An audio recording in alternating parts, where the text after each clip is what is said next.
com você, assim, é uma coisa, todo mundo ama, viu, doutora Marcela? Ama. Você tem aí um fã-clube, doutora Marcela bomba no nosso programa. E aí, o que é que aconteceu? Hoje, a doutora Marcela topou fazer tema livre, deixar vocês enviarem as dúvidas e ela respondendo na medida que dá. Então, a gente vai continuar atendendo as perguntas de vocês, as dúvidas. Me dá em tela, por favor, Desirê, para a gente já responder um monte de gente. E esse telespectadora, já que tem um casal, quer saber qual é o risco da vacina.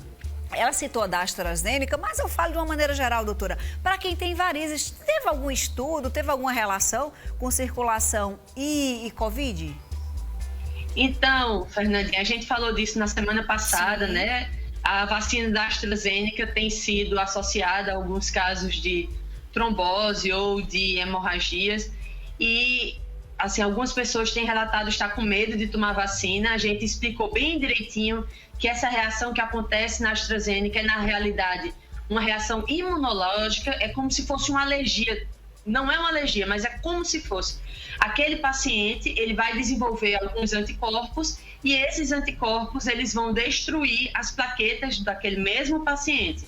Então, com plaquetas baixas, pode ter um sangramento e essas plaquetas, sob a ação desses anticorpos, podem formar trombos, levando a eventos trombóticos. Não tem relação com aquela trombose que normalmente a gente conhece, né? A trombose venosa profunda ou as tromboses arteriais, são diferentes formas de formar trombos, inclusive, não tem relação com essa diferentes, vacina. Né? Você até comentou semana passada que não é nem... Sim, é diferente, então, e com varizes, então, aí que nem tem relação nenhuma mesmo. Então, outra coisa que eu lembro... quem tem varizes pode se vacinar. Outra coisa que eu lembro que você falou, trouxe até um gráficozinho, é do percentual, ou seja, é mais fácil uma mulher grávida ter do que quem toma vacina, né, doutora? Exatamente, o risco de se ter trombose com a vacina da AstraZeneca é de 0,0004. O risco de ter trombose com Covid é de 16,5%. O risco de ter com anticoncepcional é de 0,5%. Então, muito maior o risco do que com a vacina. Então, não justifica não tomar vacina. Não estou dizendo que não pode acontecer. Sim. Mas, assim, é muito improvável que aconteça. Vale a pena se vacinar sim, minha gente. A única arma que a gente tem é essa. É isso. Próxima pergunta, Desirê solta pra gente e a doutora Marcela responde. É a Carla. Minha mãe faleceu de dissecação de aórtica. Não sei se é assim. O que é que pode causar esse problema? E eu acrescento a pergunta se tem alguma questão de hereditariedade, se a Carla pode ficar preocupada, doutora Marcela. Muito interessante, Carla. Que boa pergunta. Hoje em dia, está vindo muito tema, viu, Fernandinha? Surgindo temas novos, né? Pois é. Então, a dissecção aórtica é quando você tem uma lesão na parede da aorta. Lembrando que a aorta é a maior artéria do nosso corpo. Ela sai direto do coração e vai nutrir todas as áreas do corpo da gente. Então, você tem uma lesão nessa parede e a parede, ela tem várias camadas. Depois eu vou trazer um videozinho para vocês entenderem isso melhor. Ela tem várias camadas. É como se fizesse uma lesão que não rompesse toda a parede, mas apenas uma dessas camadas. Entendi. E aí o sangue passa por dentro, entre uma camada e outra. Entendi. Tá entendendo? Então fica como se fosse bifurcada. Aquele cano que era para passar só por um lado o sangue, você vê a imagem como se tivesse duas camadas, porque o sangue está passando pelo lado certo e também está passando por dentro das camadas, entende? Isso é uma coisa muito séria, muito grave. Tem dois tipos principais. O tipo 1, que é quando vai pegar os vasos que vão para o lado cerebral, então você pode ter AVC, e o outro tipo 2 é quando vai pegar a aorta mais descendente, que é quando vai para o abdômen e para as pernas. Você pode ter insuficiência renal, insuficiência arterial aguda. Então, é uma doença grave, pode acometer as pessoas mais jovens, mas pode acometer também idosos, porque tem várias causas. Uma delas seriam algumas doenças genéticas que fazem com que essa parede ela se torne mais frágil e mais predisposta a acontecer isso em casos de trauma ou em casos de pressão muito alta. Tudo isso pode favorecer uma dissecção aórtica, sim, e principalmente no caso dos aneurismas, que quando aquela artéria está muito dilatada, a parede ela vai ficando mais frágil e ela tem uma tendência maior a permitir essa lesão que permite que o sangue entre entre as paredes dela. Entendi. Mas eu prometo que nessa sexta não, que vai ser o lipedema, mas no outro vai ser dissecção aórtica, Fernandinha. Adorei. Olha, e já chegou a Rosilda aqui. Minha irmã sente queimor nas pernas, né? Cansaço é diferente de queimor, né, doutora? Bem diferente, Fernandinha. Rosilda, queimou, dormência. Tem gente que diz, eu preciso botar minha perna no gelo, doutora. Isso aponta para um problema que pode ser que não seja vascular, que não seja circulação, mas que seja algo de nervo, como se algum nervo estivesse ali sofrendo. Pode ser pelo diabetes, que está fazendo com que aqueles nervos menores, aqueles nervos periféricos sofram, mas pode ser algo na coluna também, que às vezes está comprimido a saída de uma raiz nervosa e que vai dar esses sintomas do que a gente chama de neuropatia, ou seja, doença nos nervos. Não é nervosa, de tipo de estar psicológica, não. É do nervo mesmo, certo? Então, você pode ter essas doenças que vai se manifestar principalmente com isso. Dormência, queimação. Queimou, né, mesmo? Às vezes você sente frio, alternância assim, de temperaturas. Aponta mais para neuropatia.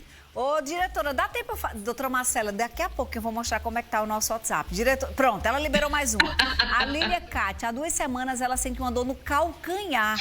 E do calcanhar sobe para as pernas. O que é que pode ser, doutora Marcela?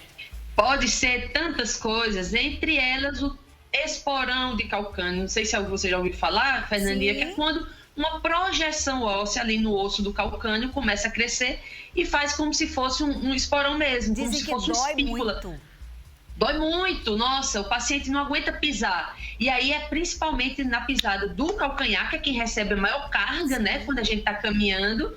E aí essa dor vai promover muitas vezes inflamação local daquele tecido. E aí essa dor pode subir. Outra coisa pode ser alguma tendinite do tendão de Aquiles, que também é naquela região, que pode doer e subir para a perna, como que uma irradiação, até pela própria localização do tendão. Pode ser alguma coisa no próprio tornozelo, que simula como se fosse no calcanhar. Né, doutora, nesse caso? Oi? Bom ir no ortopedista nesse caso? Sim, é bom ir no ortopedista. Se a dor começa no calcanhar ou no tornozelo, vá no ortopedista, que a chance de ser algo ortopédico é muito maior do que de ser algo de circulação. Desirê vai sacrificar um pedacinho de outro quadro aqui do programa, porque ela tá com pena de não responder a verdade. Tá com pena, né? Oh, meu Deus. Uma telespectadora disse que sofreu um acidente e está fazendo tratamento com a físio. Ela disse que ela quebrou a tíbia e já está andando normal, mas os pés estão tendo muito inchaço. E ela tá querendo saber, será que tem alguma coisa a ver com circulação, doutora Marcela? Tem tudo a ver, certo? Quando a gente tem um trauma que quebra uma tíbia, com certeza foi um trauma forte, de alto impacto, que a tíbia é um osso grande, um osso espesso, assim, é difícil quebrar uma tíbia, né? Então, você pode ter lesão de linfáticos, né? Então, os vasos linfáticos são muito importantes para a drenagem da linfa, que é uma outra parte da circulação. E quando você tem essa lesão, você tem uma maior dificuldade de drenagem, e aí fica com esse inchaço. Mas pode também ser um sintoma já de insuficiência venosa também, porque a perna, depois da fratura, você fica mais imobilizada e aí você tem uma tendência maior de acúmulo de líquido, o que também faz com que tenha um inchaço. Outra questão é que se tiver esse inchaço, mas também tenha dor, a panturrilha dura, tem que ficar atenta para o risco de trombose. Agora, essas fraturas, principalmente quando tem correção cirúrgica, esse edema é bem esperado, sabe? Principalmente no pé. Eu já fraturei a fíbula, não foi a tíbia, mas é o osso ali ao lado. E eu lembro que eu fiquei com esse edema durante um bom tempo. E eu lembro que eu pensava assim, poxa, será que eu vou ver minha veinha do pé alguma vez mais na minha vida? Porque já está tão inchado. E eu melhorei bastante com compressão elástica, sabe? A fisioterapia, claro, né? Porque vai ajudar mesmo na recuperação, mas a compressão, o uso da meia elástica, para mim, foi fundamental para melhorar meu edema, mas tem que ver se tem, se está liberada para isso, né? No caso dela, era bom marcar um anjo, né? Para avaliar sim, seria bom. Seria não bom. tem jeito não, eu tenho que ir para a última agora, senão a gente fica até amanhã aqui. Doutora, ela está gestante de 16 semanas, já tinha varizes antes de engravidar, ela quer saber se pode ter algum risco, né? Tanto as varizes e as veias mais visíveis nas pernas durante a gestação. É a Eumíria. Eumíria, parabéns pela gestação. Se cuide bem nesse período de Covid, viu, Eumíria? Veja só, assim, o período gestacional, por si só, é um período de maior risco para o aparecimento ou a piora das varizes. No primeiro trimestre, por questão hormonal, no terceiro trimestre, por questão da compressão do útero com o bebezinho nas veias do abdômen, que dificulta o retorno venoso, fazendo com que aquelas veias cresçam mais, se multipliquem mais também, certo? Essas veias, quando elas estão muito grandes, elas têm uma tendência maior a formar trombos. Então, tem que ficar atenta, pode fazer uso de meia elástica se o obstetra liberar, porque isso faz com que diminua esse risco de trombo, diminua também os sintomas. Algumas vezes essas veias, elas podem surgir no canal vaginal, e aí, quando são muito grandes, o obstetra pode preferir não fazer um parto vaginal pelo risco de sangramento. Entendi. Mas é uma indicação mais obstétrica mesmo, não é nossa. Ele que vai avaliar qual seria a melhor via de parto. Mas o risco maior é de trombo, não é comum, a não ser naquelas veias muito grandes, certo? Doutora Marcela está nas redes sociais, DRA.Marcela Gomes. Eu quero só mostrar para você como está o nosso WhatsApp. Abra aí, Desirê. Muita gente não conseguiu nem abrir, porque não dava tempo a gente abrir. Então, assim, eu passaria até amanhã conversando aqui. Obrigada a todo mundo. Meu Deus, é muita. Isso, doutora, muita gente. Manda pro Instagram que eu respondo. Pronto, manda pro Instagram que eu respondo. Pronto, você que não teve a sua pergunta respondida, vá lá no Instagram da doutora Marcela, @DRA.Marcela Gomes. Aí você vai lá. E desculpa, o povo fica esculhambando Desirê, coitada. Você não selecionou a minha pergunta, coitada. Ela tá sendo injustiçada. Mas olha, vocês viram aí que é difícil. A gente tenta, juro que a gente se esforça. Hoje eu sacrifiquei mais 4 minutos de outro quadro do programa para poder atingir as respostas dos mais telespectadores. Doutora, um beijo, bom fim de semana, tá? Tchau, Fernandinha. Até sexta. Que vem. Gente, obrigada a vocês que escolhem estar aqui conosco, que mandam as perguntas, que confiam. Quando não quer se identificar, não tem problema. Obrigada pela confiança de verdade, tá? Deixa eu mudar aqui que